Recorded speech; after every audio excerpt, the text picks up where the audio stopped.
तो कैसे हैं आप सभी लोग। आज की वीडियो में हम जानेंगे कि ट्रिग्नोमेट्रिक टेबल कैसे बनाई जाती है। तो सबसे पहले हमें उसके लिए सारे ट्रिग्नोमेट्रिक रेशियोज पता होने चाहिए। तो ट्रिग्नोमेट्रिक रेशियोज हम लिख लेंगे यहाँ पर। सबसे पहले आता है हमारा sine theta, cos theta, tan theta. Then उसके बाद आता है sec theta, cosec theta and last होता है हमारा कॉट थीटा। इसकी कुछ आइडेंटिटीज होती हैं, जैसे अगर हम साइन कॉस को लिखें तो ये होता है टेन थीटा के बराबर। अगर हम cos theta upon sine theta लिखेंगे ये होता है कॉट थीटा के बराबर। एक आइडेंटिटी होती है sine square theta plus cos square theta, ये होता है 1 के बराबर।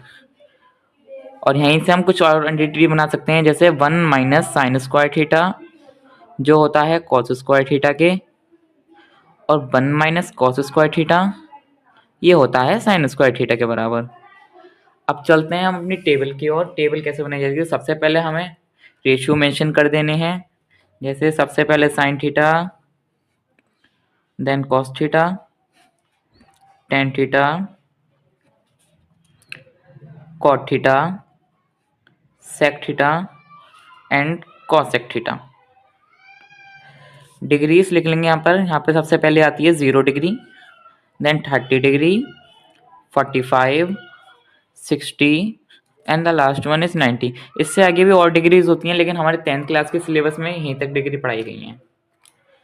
तो सबसे पहले हमें सिर्फ साइन की वैल्यू याद करनी है और किसी की याद नहीं करनी होती। तो सबसे पहले साइन की वैल्यू होती है 0 पर 0, 30 डिग्री पर होती है 1/2, 45 डिग्री पर होगी इसकी 1/√2, उसके बाद 60 डिग्री पे होगी इसकी √3/2 और 90 डिग्री पे 1।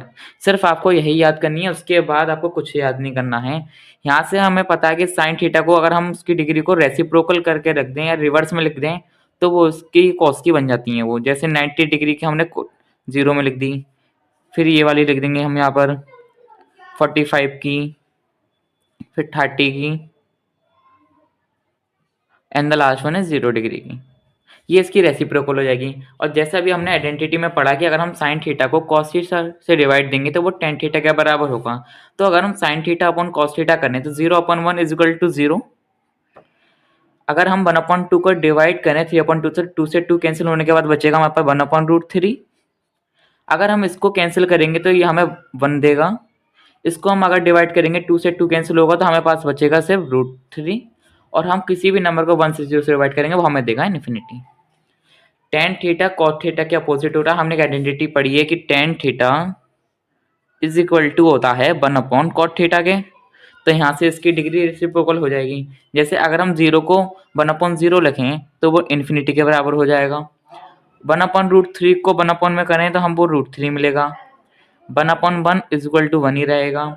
√3 को रेसिप्रोकल करके लिखेंगे तो वो 1/√3 हो जाएगा, और इन्फिनिटी को लिखेंगे तो वो 0 हो जाएगा। अगर ऐसे भी नहीं समझ में आया तो आप इसको भी रेसिप्रोकल कर सकते हैं। रूट इन्फिनिटी यहाँ पर आ गया, √3 यहाँ, 1 अपनी पोजीशन पे है, इसको यहाँ लिख दिया और इसको यहाँ पे लिख दिया बस। अब सेक थीटा, क्योंकि हम जानते हैं कॉस थीटा जो होता है वो 1/सेक थीटा के बराबर होता है। तो जो भी कॉस की सारी वैल्यू होंगी हम उसको रेसिप्रोकल करके रख देंगे और वो सेक थीटा के बराबर हो जाएगा। तो हमने वही करा। सबसे पहले 1, अगर हम 1 को रेसिप्रोकल करेंगे तो वो 1 ही रहेगा। अगर हम √3/2 को रेसिप्रोकल करेंगे तो वो 2/√3 हो जाएगा। अगर हम 1/√2 को रेसिप्रोकल करेंगे तो वो √2 हो जाएगा, और 1/2 को करेंगे तो वो 2 के बराबर, और 0 को करेंगे तो वो हो जाएगा इन्फिनिटी के बराबर। ठीक है। ऐसे ही हमें पता है कि जो साइन थीटा या हम बोलें तो कॉसेक थीटा जो होता है वो 1/sin थीटा के बराबर होता है। तो अगर हम साइन की वैल्यू को रेसिप्रोकल कर दे तो हमें कॉसेक की वैल्यू मिल जाएगी। तो हम यहाँ पर वही करेंगे। हमने क्या करा, 0 को रेसिप्रोकल करा तो इन्फिनिटी मिला हमें। अगर हमने 1/2 को रेसिप्रोकल करा हमें 2 मिल गया। हमने √2 को 1/√2 को रेसिप्रोकल करा हमें √2 मिल गया। हमने √3/2 को रेसिप्रोकल करा तो हमें 2/√3 मिल गया, और हमने 1 को रेसिप्रोकल करा तो वो 1 मिला। अगर ऐसे नहीं समझ में आया तो हमने क्या करा, सेक को रिवर्स फॉर्म में लिख दिया। यहाँ पे इन्फिनिटी, फिर 2, √2, 2/√3 और 1। और ऐसे ही मोर वीडियोस के लिए हम सब्सक्राइब करें और वीडियो को लाइक करें।